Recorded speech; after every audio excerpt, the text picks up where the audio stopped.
Okay, we're here, getting ready for round one at the Warhammer World Championships. Right. Jaime made it, Joe made it, Hester's made it, Colin just walked away, or he would have made it. Yeah, we're getting ready for the first round. Let's take a look at what the mission is for the first round. So we got some Scorched Earth on Dawn of War. See if I could hold this up there. Scorched Earth, probably backwards. Dawn of War. So we're gonna be burning some things. So we'll see who we got here. I've got a group. I'm in group 6. Jaime, what group are you in? Group 4. Group 4. Joe, what group are you in? 1. And what are you in? 7. 7. So every group, 4, 6, 7, 1. Colin and Joe are in the same group. Yeah, that's what we're doing. Colin's on some nids. He's got a bunch of infiltrating nids. I got my Eldar. Jaime's got his Skittles Space Marines. If you've seen the battle report with his stuff, call it the Skittles Army. It's got like every color. We'll show it a little later. Joe's on Death Guard, and then Hester's is over on Dark Angels. Are you playing Dark Angels? Dark Angels. Yeah. So getting ready for round one. We'll once we get the table and the pairings, see what we got. We are here with round one. We got Boris over here playing some Chaos. He is going first right now, so I'll kind of go over what we're doing. So we're playing Scorched Earth and Dawn of War. So I've got these all over here. Everything's on the board for me. This is kind of just to collapse this flank. If he doesn't go on that, I'm going to just try to burn that objective pretty soon. So my goal here is to burn the objectives so that primary is a little easier for me to just kind of focus in the middle. So we'll see if he sets up on those objectives or not. But this is kind of just character spam over here. See if I could do that. If I have to zone out over here for his reserves, him going first. I kind of would have just liked to go first because then I could have just burned an objective right away, really easy. Then over here we've got the Hawks, Fuegan, some Wraith Guard in there. And then on the far corner we've got Wraithblade and Wraith Guard. And then we put the Rangers way up there. He's got his 3 Rhinos. He's got Cultists on the back objective and a Forge Fiend. He's got 3 Oblitz and a Forge Fiend off the table. So I kind of put this here to see if he would, try to get in range and shoot with the Forge Fiend. I could move them. I could move these guys. So I have a lot of options of what I can kind of move forward with. So they could just be safe if he commits this way to try to shoot them. And then it becomes to try to make a charge of these guys. I can go kind of anywhere I want. So yeah, let's see what he does. Turn 1. All right, we're going into the top of turn 2. He just basically moved everything so that he could be out of range if I Phantasm and moved, so he'd be able to Nurgle stuff. So he stayed pretty safe. He forced my Phantasm over on the Wraithblades, so they moved up here. The Wraithblades then in my turn, we tried to do a charge. We need a 6, we rolled a 5. It would have just been nice to basically wrap that Rhino so he couldn't come out this way. So that kind of failed. I don't think it's worth the CP to re-roll it. So that's where the Wraithblades just kind of ended up. We just stayed here with these guys to keep some threat here so that if they're going to get shot, it's by the Oblitz indirect. And we just kept this all screened so the Oblitz can't get like straight line of sight back here anywhere. So these guys actually staying here kind of, I guess, are good because it accidentally screens out this whole area a little bit better. So that's okay. These guys pushed all the way up here just to screen him out so he's back here, so he's not going to be able to get any direct line of sight down this way with Forge Fiends or anything. Then on this back side here, we advanced these guys so that they can threaten anything if it does want to come down here for Deep Strike. And, obviously I can move and stuff. Fuegan is just screening. He's just going to do his thing and just be there, and if he decides to activate, he can. The Hawks moved up and they charged this. I had to use a Fate Dice to save them. The idea there is just so that he couldn't come out this way with the Chosen and just go beeline it with a 10-man into my avatar. So I forced him to kind of go backwards and towards that side of the field. As you can see, he is starting to do it. I know. So that's just the idea there. Make it hard. If he wants to come out the back of the Rhino, he can, but it's an awkward charge to get to the avatar. So I was just kind of protecting the avatar from getting charged, threatening this objective. I'm not going to get a whole bunch of primary. I don't think this is going to end up probably going all in and killing a bunch of stuff. I just screened here, and then I did deploying behind back there. At the start of the game, I was thinking about taking Bring It Down, and if I would have done that, it might have just been a little bit easier. But what's going to happen here, because he has 3 Blitz that are going to deep strike, I've got my whole side of the board basically screened out, so he's probably going to keep his stuff off the board, come in with 2 or 3 squads in combat, see what he kills, and I'm going to shoot him back. So like if those guys come out right there where they are, I will then probably fire and fade towards him and then shoot him in Overwatch, but because it's a 10-man, that might not be the best thing to do. So running away and staying safe could be better, but he's going to probably have a pretty easy charge either way. So I'll see kind of what ends up there. And we'll see if we get any Overwatch or anything on stuff. And that's where we are. All right, so that was a really, really good turn for him. Really, really bad for me. I phantasmed over here so that I could Overwatch. I was hoping that I would be able to Overwatch the Chosen. That was really my only opportunity and chance to keep the character and stuff alive. He went in with the Rhino first, made the charge, so nothing happened there.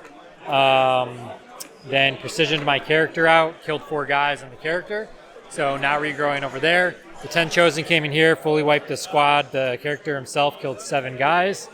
He was able to pick up the Hawks that were over here with the 2 Blitz, picked up the Hawks that were in combat there as well. So I basically literally have 4 characters left and 6 guys. This is all dead after 1 turn right there. So this list is really, really good counter to this. So I'll see if I can score any points, but this is basically just going to last 1 more turn, and then that's it. All right, so we shot over here in these guys. We charged here, killed a couple guys, nothing too big there. It's really all we can do. Just shot, charged over here. The Lord is alive, killed the rest of the guys. Avatar was coming there just to shoot to make sure I could kill them. Did deploy in behind with him. That's all I got.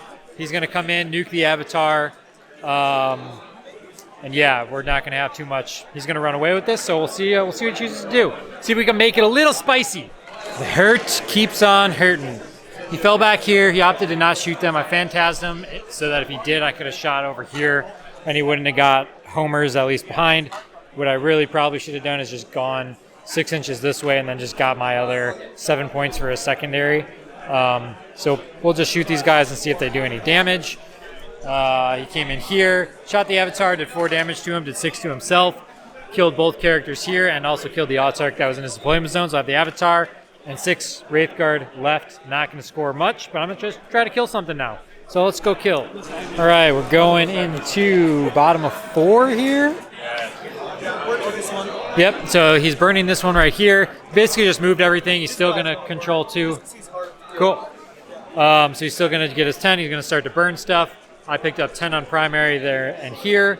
They failed homers, so this guy's doing homers, so he gets his 4 on homers. He's just trying to get as many points.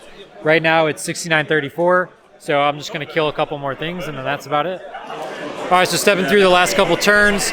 These guys just went here. I get behind and deploy for the last 2 turns. Fired Overwatch here, hit the 6, killed him. So that was just a moral victory. Just pick up 5 on the primary. The end of the game ended up being 88-53. Boris took it. Let's just go and talk to him real quick. All right, here with Boris. You absolutely wrecked me, running in and everything. How's the event so far? It's been awesome. We just landed late last night from London, so a little bit jet lag, but the 4-hour round really helped. Like, we took our deployment and our first turn, maybe took like an hour and a half, but we never felt any pressure, right? Like, make sure you don't lose the game in deployment. It was really, really good. Yeah, 4-hour round is nice. What team do you play? What team do you play for? I play for England here. Okay. I'm one of the applicants for Team England for the WTC. Cool. And my club name is Ignite. Sweet. Team Ignite, yeah. Awesome. Well, it was a pleasure to play you. Absolute pleasure. So he's going to go on. Now he needs me to do good the rest of it so that he can get overall. So I have to go 4-1 now. Yeah. But awesome, man. Very nice to meet you, Great Brad. game. I really enjoy the channel and the content. I'm a big fan. Awesome. Sweet. Thanks. Take care. You heard it. Like, comment, subscribe, do all the fun things. All right, we're in round number 2 right now. This is going into the bottom of 2. This is where I got a break, so I'm going to be playing Sisters. We got a very beautifully painted list. Love the paint scheme over here. This is kind of where he's deployed. He's taking tactical. This mission is mission C. So this is going to be Ritual, Scrambler, and Sweeping. Cool. So I went first. I put these guys all the way out here. I can go 6 back here if I need to. I could also Overwatch. I just moved everything up here. I grew an objective right here. So that's kind of what we're doing. I picked Assassinate and Teleport Homers. So he has a lot of characters. His characters can stand back up for CP. So we'll see if that allows me to get Assassinate easy or if he plays KG. All right, this is end of turn 2 for the Eldar going into bottom of 2. So what I did is they grew an objective back here. So I have 2. If he wants to come down here and try and kill him, it's fine. Got a lone op on there. These guys did the deploy teleport homers. I was hoping that I was going to get Junith. She's down to 1 wound over here. I used precision on her, and he does have a lot of miracle dice, so chances that she dies, is going to take more. I'm going to have to put a lot into her, so we'll kind of see what happens there. I basically just ran forward with everything, killed the Rhino, killed the Novitiates, killed the Emulator, and then just tagged the Melta girls that came out, killed the heavy bolter ones that were up there, and then got this squad down to there. So just kind of putting the pressure on him, and we'll see what he does back now. He's pulled Storm Hostile Objective and Behind Enemy Lines for his. That's where we are, going to bottom 2. All right, skipped a few turns here, but I'll kind of walk through what happened. So I was kind of full pushing everything forward. Vol came in down there, charged these Wraith Guard over here, killed them down to 1 guy. I'm here, I'm actually going to grow back 1 more guy right now, so that's always handy. And then I shot over here. He did a bunch of 6s to save the Melta. I didn't move it all because I thought he was going to auto just kill my Wraithguard squad. But then he used them all to save the Meltas. Shot me back. I shot him back. He only lost a couple models, so nothing there. I've killed 2 characters so far for Assassinate. He's doing pretty good on picking up his secondaries. It's just kind of the primary game that he's losing. He just took down the Avatar. Sacrosaints came in, put a bunch of wounds on him, did even more, and then Meltas just finished cleaning him up. And I just kind of fired and faded here so he wouldn't pick these guys up. Another one of these guys will grow back. These guys came in over here to see if he could get capture enemy outposts. So I'm going to have to now send resources back here to make sure he doesn't just pick up 8 points. So we'll see what I can kind of do on this turn. All right, just about everything went right for me that turn. I came over here. So she Overwatch Swooping Hawks that I tried to put here. They died. 2 guys went here. He rolls a 12-inch. We grenade. We kill 4 of the sisters. Shoot them with Melta. Sisters die. 2 Crusaders. Make a 12-inch and an 8-inch charge here. They need that far. And then he just has 4 mortals. So was able to kill them. Then we shot into Vol's squad. He only had 1 in range of the Feel No Pain. I had to take I got 3 dev wounds, and then he had to take 5 saves. So hit and wounded really good on there. Got 3 of them dead. Vol's on 3 wounds. Fuegan missed. He made the save to save her. And then he charged into the other Meltas and cleaned up the Meltas. He's going to pick up 5 on the primary. I killed another character and did deploy in mid. So yeah, let's see what secondaries he draws and what this next turn is. All right, end of round 2. We'll have to go and find Joe and them and check in. Won that one 86-50. So pulled that one out, just kind of held forward on him as you saw. He couldn't really have enough punch, so got that all good. He's going to go submit his stuff for best painting. His army is so beautiful, probably the best Sisters army I've ever seen. It is gorgeous. I wish mine looked like that. Assassinate ended up working out, but that's because I basically had to table him. He ran away with his last character to deny me 4 points. I probably could have taken Bring It Down. It would have been a little bit easier, and I wouldn't have been as aggressive. But Assassinate, it worked out. Deploy Teleport Homers, it's just easy. Wouldn't be surprised if that secondary doesn't go away because it's just free points. So Joe won his round. He played against Death Watch. We'll see how Hester's did, and Jaime and Colin. So that's it for round 2, and we'll see you on the next one.